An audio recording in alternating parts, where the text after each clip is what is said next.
Pertarungan antara Aji Saka dan Prabu Dewata Cengkar berakhir dengan kemenangan mutlak di pihak Aji Saka. Dengan kesaktiannya, Aji Saka berhasil menumbangkan sang raja zalim. Prabu Dewata Cengkar terhempas dan tenggelam ke dalam Laut Selatan. Namun, kekalahan itu tidak serta-merta mengakhiri hidup Dewata Cengkar. Dengan kegigihannya, ia mengubah wujud menjadi seekor bajul putih agar dapat bertahan hidup di dalam lautan. Setelah itu, ia menghilang tanpa jejak.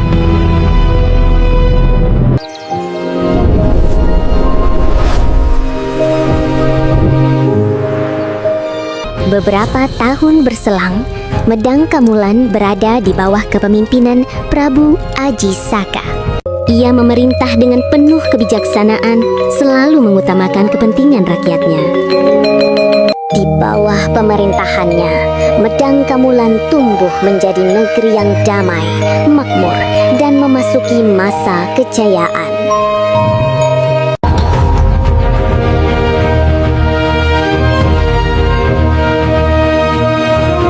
Rakyat Medang Kamulan sangat menghormati dan mencintai Prabu Aji Saka. Hingga pada suatu pagi yang cerah, ketentraman ibu kota mendadak terusik oleh kegemparan besar. Apa itu?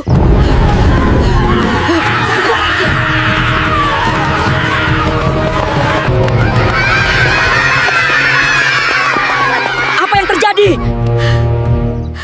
Apa itu?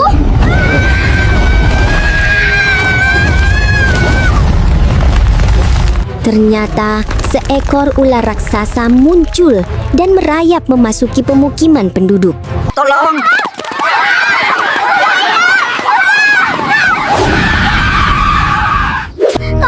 Tolong kami!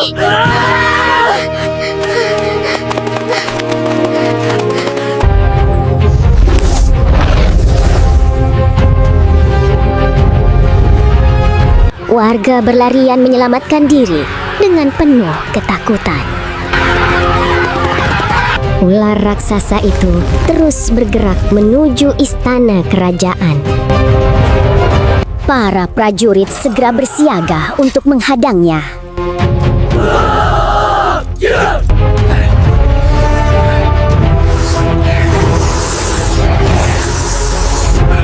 Beberapa prajurit berusaha menghalau ular raksasa tersebut. Keributan pun tak terelakkan. Bahkan para prajurit bersiap untuk membunuhnya.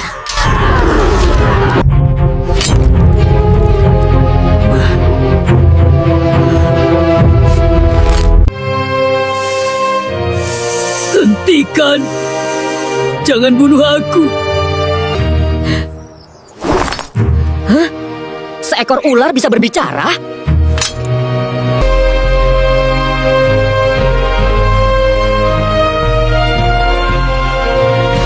Semua orang terdiam, terkejut mendengar suara itu.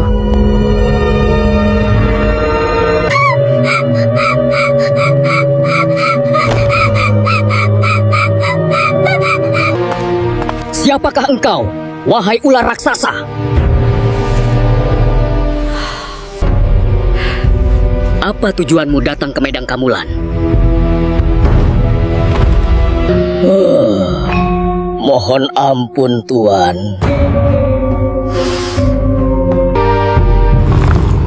Tenangkanlah hati kalian.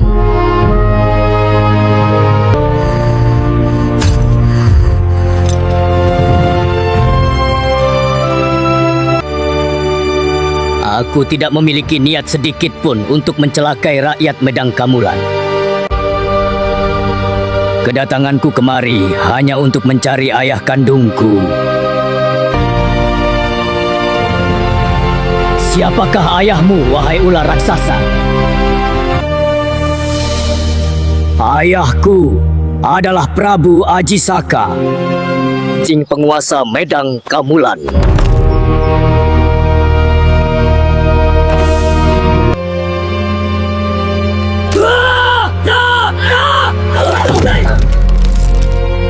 Mendengar pengakuan pengakuan tersebut, seorang prajurit segera memasuki istana untuk melapor kepada Prabu Ajisaka.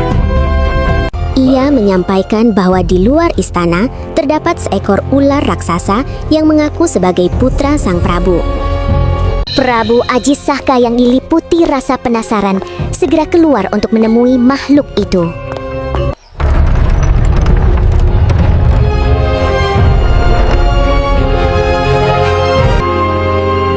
Apa tujuanmu datang kemari?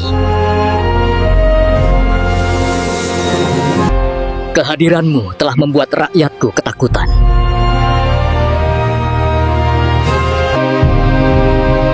Hamba mohon ampun dan beribu maaf Baginda Prabu.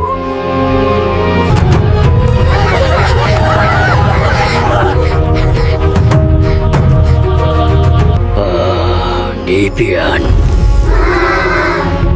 Hamba tidak bermaksud menakuti. Apalagi kalau hamba harus menyakiti rakyat Medang Kamulan.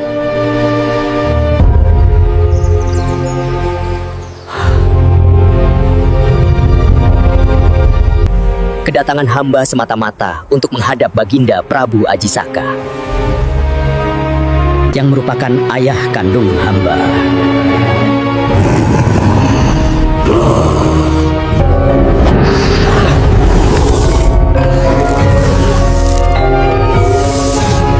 Semua orang tercengang, termasuk Prabu Ajisaka sendiri.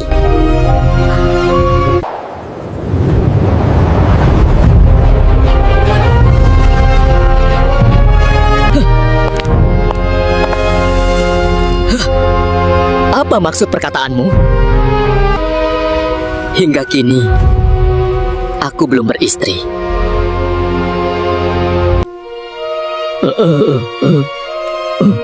Bagaimana mungkin aku memiliki anak?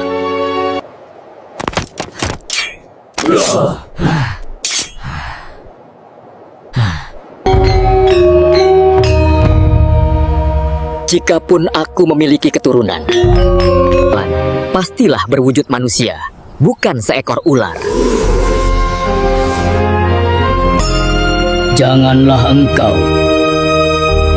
Janganlah engkau mengada-ada.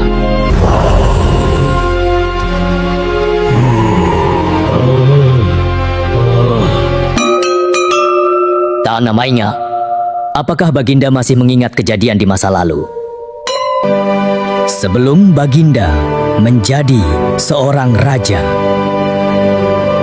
Baginda pernah singgah di rumah seorang janda tua.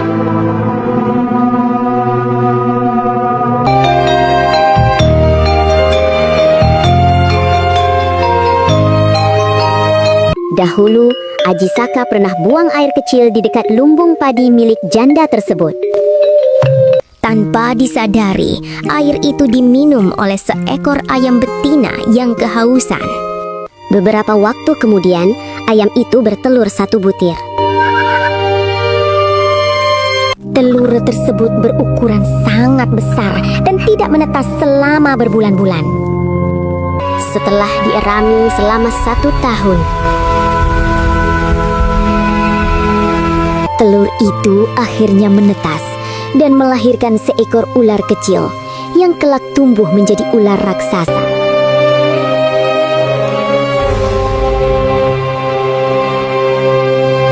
Ular raksasa itu menjelaskan bahwa dirinya berniat menemui ayahnya yang kini memerintah Medang Kamulan. Meski mendengar penjelasan panjang lebar tersebut, Prabu Ajisaka masih diliputi keraguan.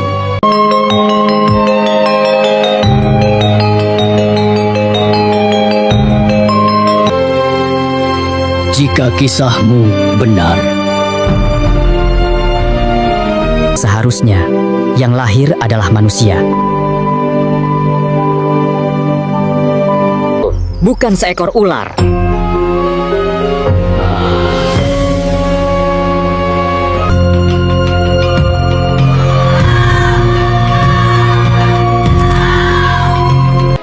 Hamba pun tidak pernah menyangka akan terlahir dalam wujud seperti ini, Baginda.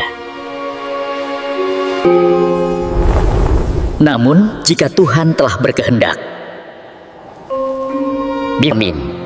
Tiada yang mustahil.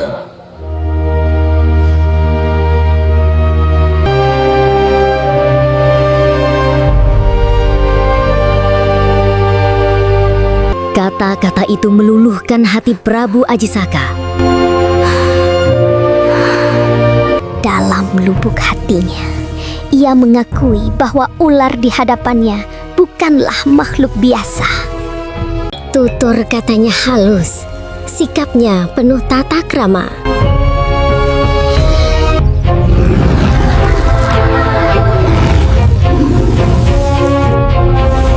Namun sebagai seorang raja yang disaksikan banyak orang, Prabu Ajisaka menahan perasaannya. Ia merasa malu bila harus mengakui seekor ular sebagai anaknya. Akhirnya, sebagai seorang kesatria, Prabu Ajisaka memberikan syarat.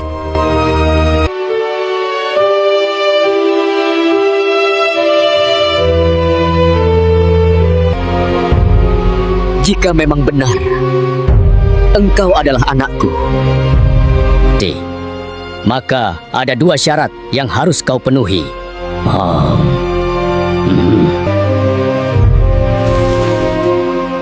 Apa syarat itu, Baginda Prabu?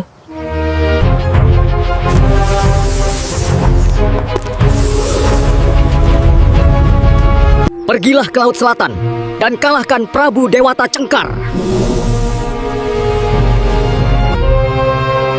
Ketika bertarung denganku dahulu,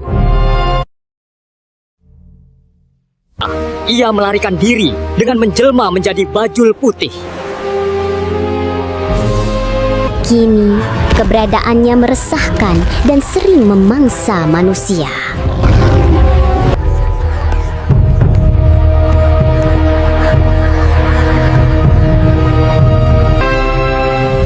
Baik, Baginda Prabu.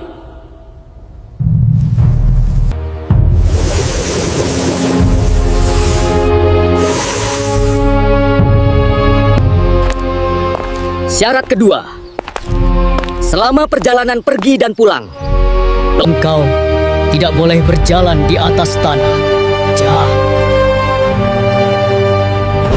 Engkau harus merayap menembus bumi.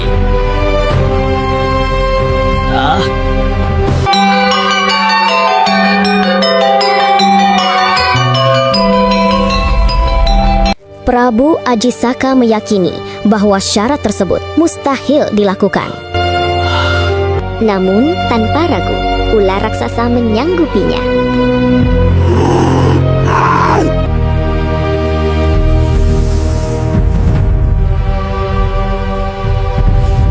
Hamba bersedia melaksanakan kedua syarat itu untuk membuktikan kebenaran ucapan hamba. Hamba mohon pamit, Baginda Prabu.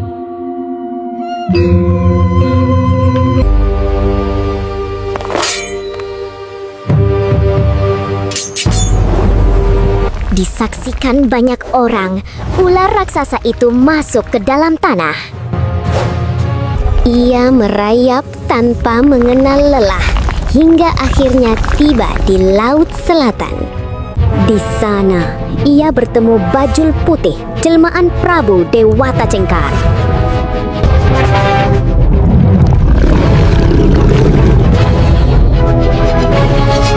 Siapa engkau? Berani-beraninya memasuki wilayahku.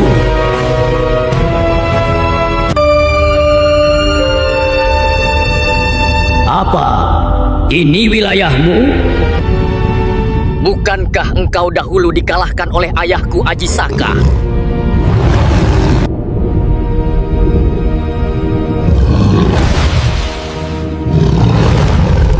Pertarungan sengit pun terjadi.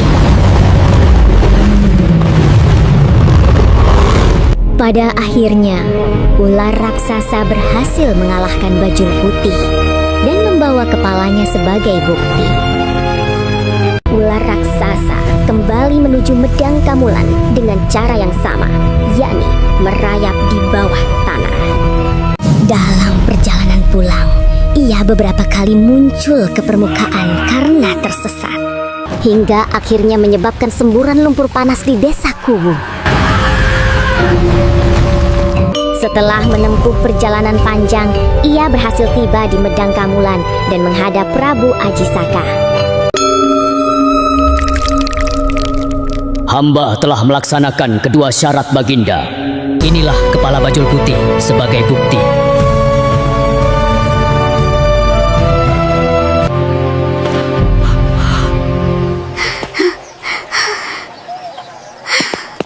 Baiklah. Karena engkau telah memenuhi janjimu, maka aku mengakui engkau sebagai anakku. Mulai saat ini, namamu adalah Joko Linglung.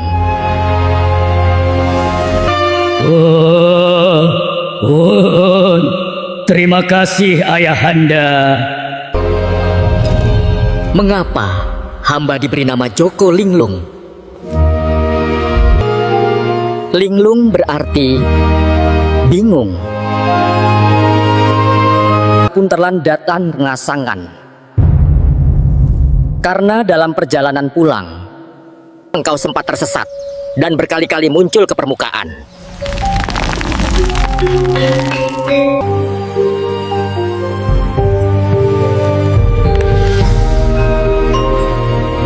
Bekas kemunculan terakhir Joko Linglung menjadi telaga lumpur yang terus menyembur hingga kini.